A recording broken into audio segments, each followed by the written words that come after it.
Hey Enneagram friends, I'm Abby, an IA accredited Enneagram coach and certified somatic experiencing practitioner.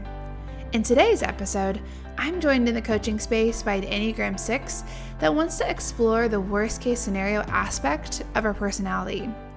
In our conversation, we take a look at what's happening under the surface in our nervous system during that six's hyper-vigilance and how we can better cope so that we don't get derailed when concerns arise. This Enneagram Six is someone that's attended previous workshops with me, and so again, it was a gift to get to connect with her in the coaching space for this session. I hope you'll listen in with curiosity and see what resonates in your experience. Okay. Sounds good. Yeah. Well, it's so good to be back in the coaching space with you again. And I'm curious as we come into our time together, what feels most helpful for us to explore and to spend our time on. Yeah, I think one of the things that I've realized over the past year especially is my tendency to do some worst case scenario forecasting. And I think it was in the classes with you that I realized that was actually a type thing. And it wasn't just what some people refer to as, oh, you're just being crazy, you're overthinking things. It's actually part of my type. And I would love to know how to get myself out of the downward spiral that can happen with those. Yeah. Well, I appreciate you asking that question and also illuminating to both the sixes listening, but anyone else that you're not crazy. It's specifically a part of the type structure, and also not that other types don't have worst case scenario planning too, to some extent, right? They might be planners, they might be people that are kind of thinking about the cause and effect, but it is a big piece of the type 6 structure. And also when it's in balance, it's actually a gift, right? Being hyper vigilant, some other types really need some hyper vigilance, right? They need some sense of there is a cause and effect, and if I don't do X, Y, and Z, here will be the impact and the consequence. But like many aspects that are gifts of our types, it can get out of balance and it can become on overdrive and it can be excessive. And that's when it starts to cost us a lot of energy and also can keep us up at night and cause us to delay making decisions or, do things that we wouldn't normally do otherwise. But we're trying to manage that worst case scenario. So one of the things that I think is helpful to keep in mind with the worst case scenario forecasting is that part of what's happening in that dynamic of, noticing a concern, noticing a pitfall, having a worry, and then responding to that either by thinking about it a lot, thinking about all sides of it, creating a plan of how to get through that or pass it or avoid it. All of that. There's an underlying fear response that's happening. We might use a different word like worry or concern or nervous or anxious, right? Sometimes fear just feels like too big of a word. Like, I'm not afraid. I just want to make sure we have food on our trip, right? Like, there's not fear, right? But concern, all of these other adjectives that we use, they're just synonyms for various facets of fear.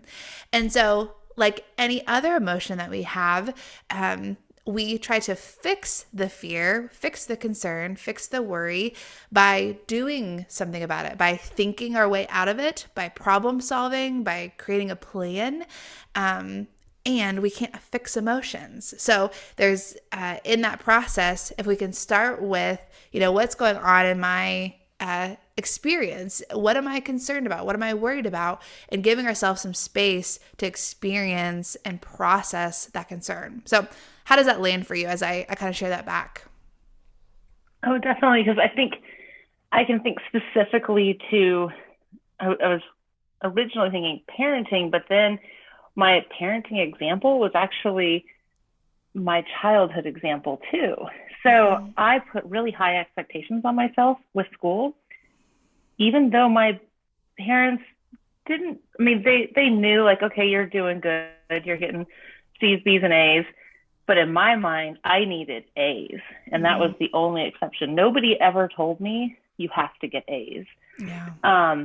And so I realized we live in this town where it's really strange the way the school system works. And we were able to get our daughter into a public charter school. And I think over half the schools in our town work on lotteries.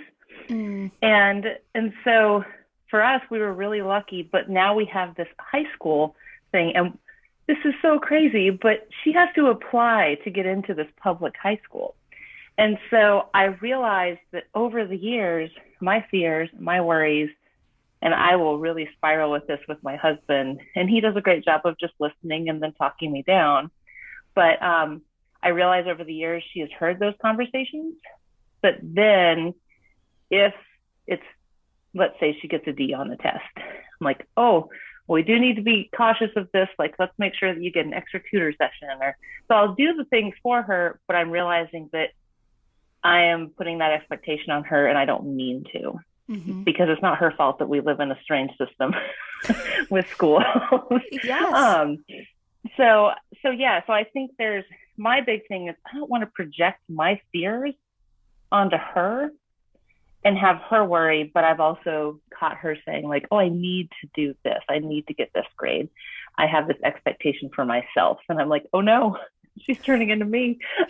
For sure. But and the reality is both the good parts of this will transfer to her, right? Of we pay attention to things, we pay our bills, we're responsible adults, right? Some of these things that you've instilled in her when she goes into adulthood, when she leaves your house, but also having some awareness of, oh, you are repeating a concern. This isn't something that's intrinsic in you. It could have been, right? She could have been just like you as a kiddo and had really high standards that were different than her parents. But in this situation, as you're kind of observing it, she's mirroring back a concern. And because this is a concern, it's almost like she's mirroring back some of the nervousness or the fear, the worry, some of these spaces. And so that's a really good awareness around it of like, how do we talk about these things, right? You know, we talk about it of, yeah, we're do our best. And sometimes, you know, we get a D and that just happens, right? Because for you in that process, having these conversations where you know that it will be okay, right? It's the sense of giving yourself some space to actually process and experience the concern around it before it comes up in the parenting moment or in the conversation with your spouse, so that it is not just fear or concern kind of just being verbally processed onto, especially for your daughter, right? Your spouse that can be part of that mutually beneficial relationship, but especially with your daughter. I'm curious, even in this moment, as you kind of explain the crazy logic of the school system and having to do the lottery and our grades and all these pieces mattering, even just taking a moment to check in with your system now of like, can you feel some of that hum and that concern as you talk about it? Oh yeah, like it's right in the center of my chest, and it's a tightness that happens every time we think about it. Every time the progress reports come in, or oh, it's time to start looking at the high schools and which ones you're going to lottery into, and I just can't wait to get past the next year because it's just we've basically been holding our breath for years, and I think it's unfortunate for sure, but yes, I feel it very much so in my chest. Yeah. So even just in this moment and also in future moments, but in this moment, even just taking a moment to pause, to sense into that, you named the language of like, yeah, it's like this heaviness, this tightness, and you can feel it right on that, in that chest space. But even just taking a moment to breathe deeply and just imagining that air going into your chest, maybe even going through that space down into your belly. Obviously your diaphragm's not all the way to your belly, but just imagining that breath going down and just giving it some space to be there, not trying to fix the nervousness, not trying to get rid of it, but just acknowledging, yeah, like there's a lot going on and this is a lot of things to keep in mind and I want the best for her and these things do matter. And so in that, though, there's some concern, there's some worry, some nervousness. And so just giving yourself a moment to breathe. Even sometimes we put our hands on that space almost to give it like some pressure, like a weighted blanket or like a hug, and just allowing it to be. So even just in this moment, as you take a breath and give it some space, I'm curious if anything shifts or adjusts or changes for you or just arises in that moment as you give it some space and breathe. Yeah, it's interesting because I'm usually one that goes to meditation for anything. But when I'm caught in those moments, I never stop to do, like 4 cycles of breathing or anything like that. But just doing that, then I was like, oh, it opened up and it did not feel as tight.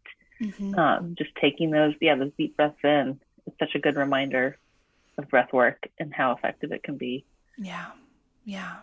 And, in those moments, there's nothing wrong with you that this is happening, right? There's nothing wrong that there's a vigilance. There's nothing wrong that the response to noticing a concern is to feel worried or anxious or fearful, whatever language you give to it.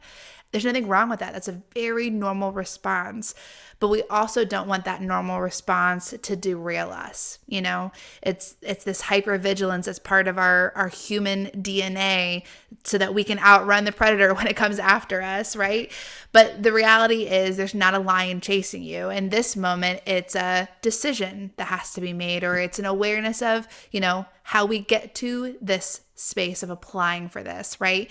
And so if we can part of bringing those things into perspective is not rationalizing it with our mind, but it's instead giving ourselves some space to actually experience and metabolize the emotion.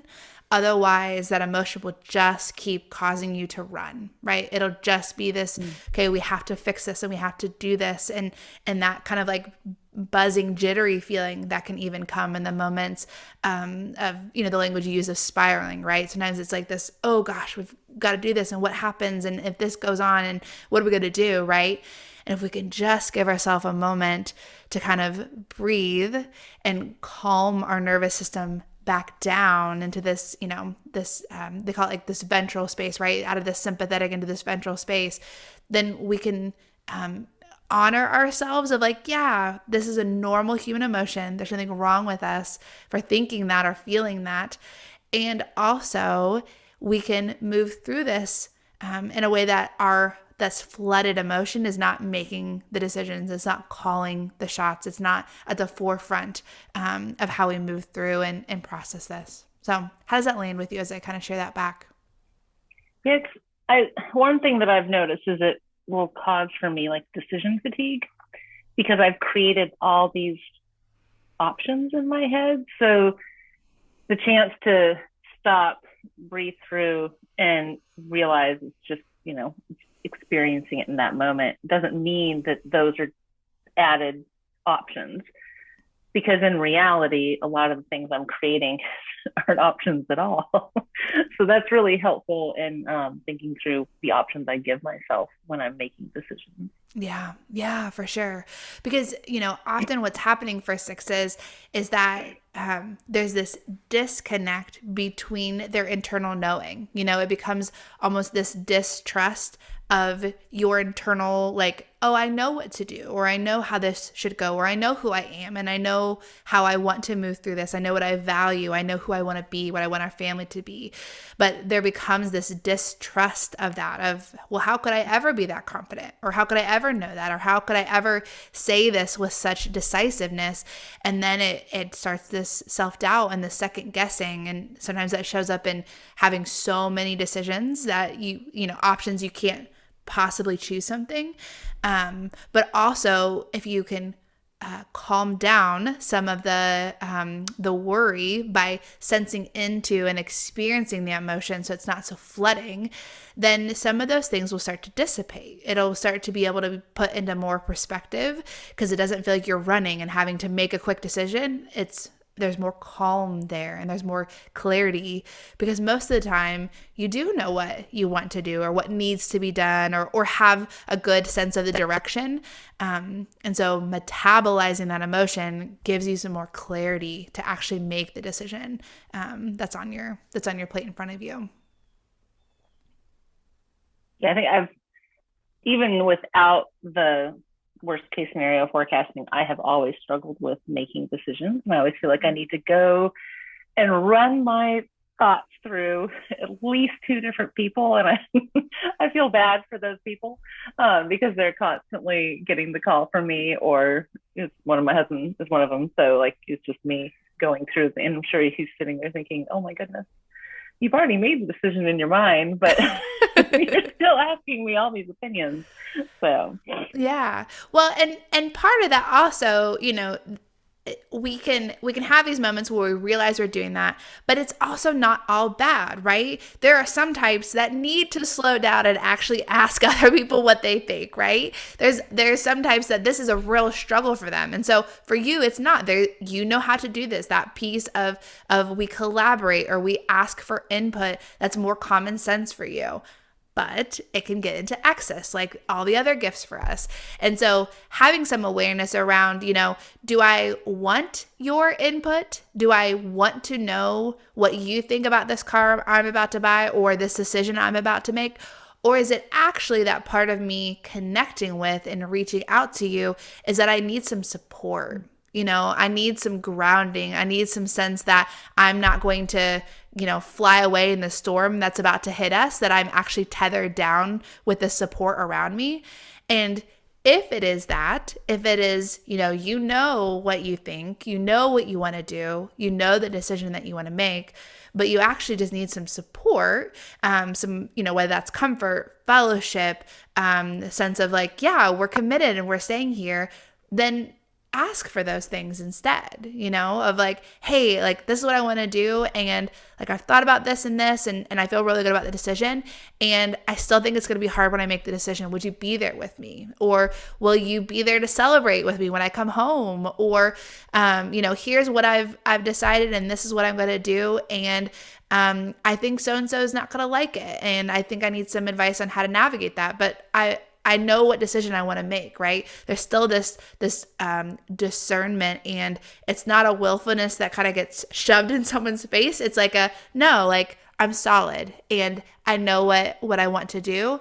And I also realize the limitations of me doing this alone. And so I want some support. I want to do this in a thoughtful, careful, kind way. Yeah. Yeah, I really like the idea of looking at it as support. It's one of those, I feel like it wouldn't be as overwhelming for the person on the receiving end. Just because sometimes it's, when I'm going through all the options and the pros and the cons, it's one of those things that, it can just be like an hour of me talking, and it's exhausting to myself. And so I think being able to say like, hey, I'm making this decision and I would love to have your support once I make this decision. Mm-hmm. That's such a mind-blowing way of going into a conversation about something that I know that I've pretty much made the decision on. Yeah, that's really helpful. Yeah.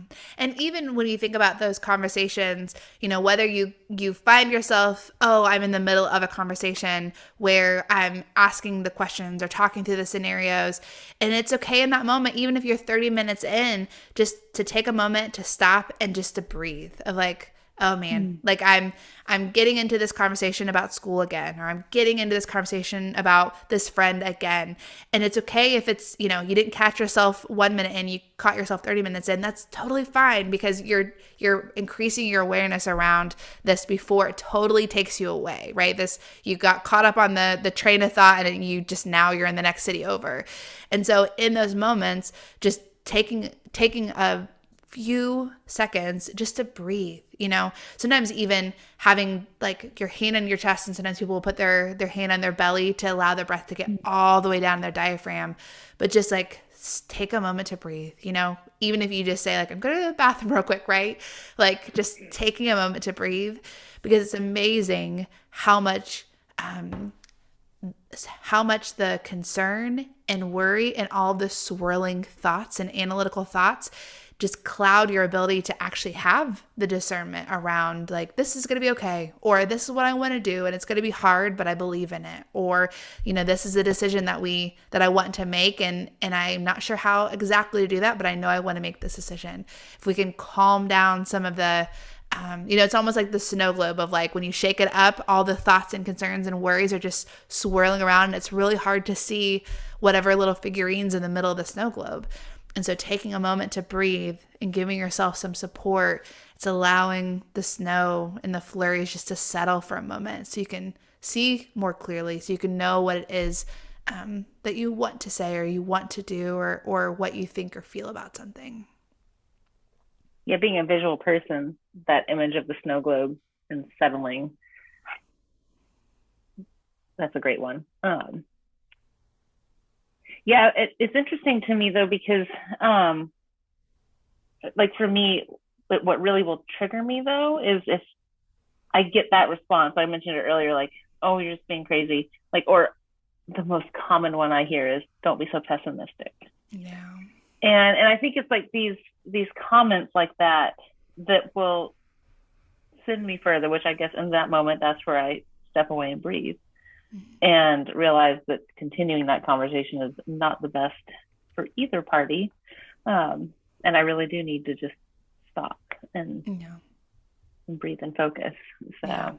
But I think it's helpful even just to mention that, because I think, for any type, right? It could be a fellow six that says that to you, but also likely another type, we think we are helping people by pardoning them from this fate of having to worry, as if we say don't worry or don't be concerned or don't be pessimistic, as if that immediately alleviates that orientation for them. And it just doesn't work that way, right? We just can't. It doesn't work that way.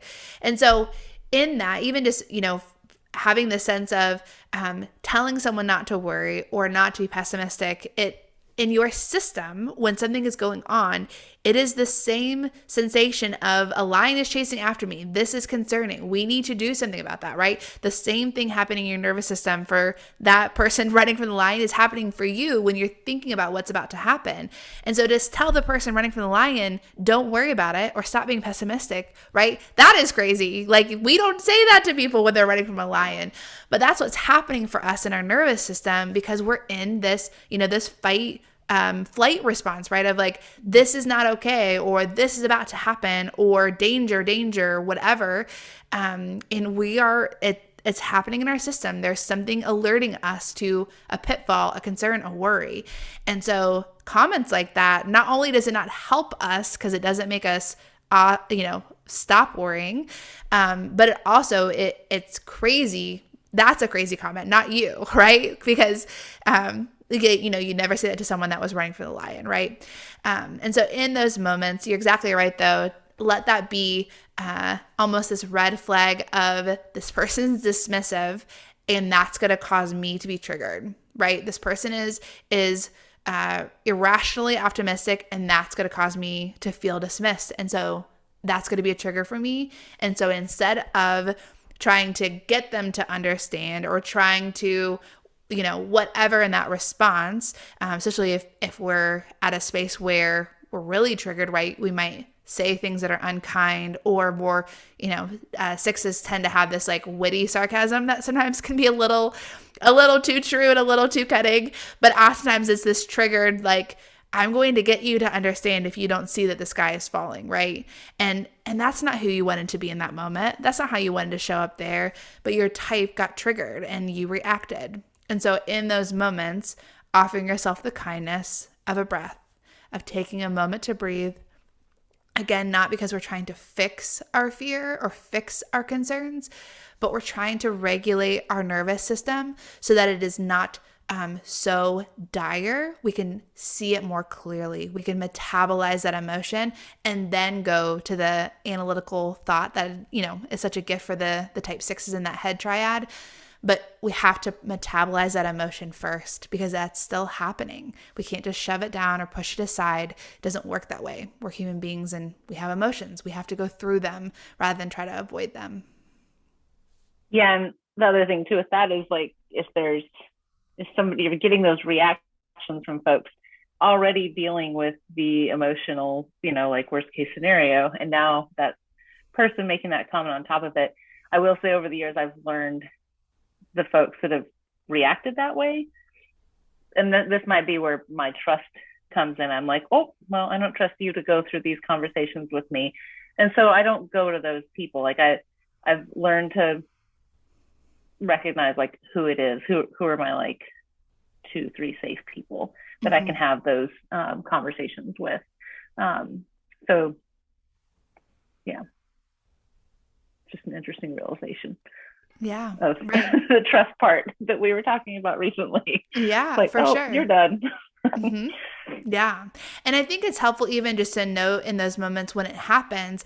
And sometimes that is good information of you're not the best person for me to talk through this with because you stop it before I can even explain my full thought, right? That's good awareness.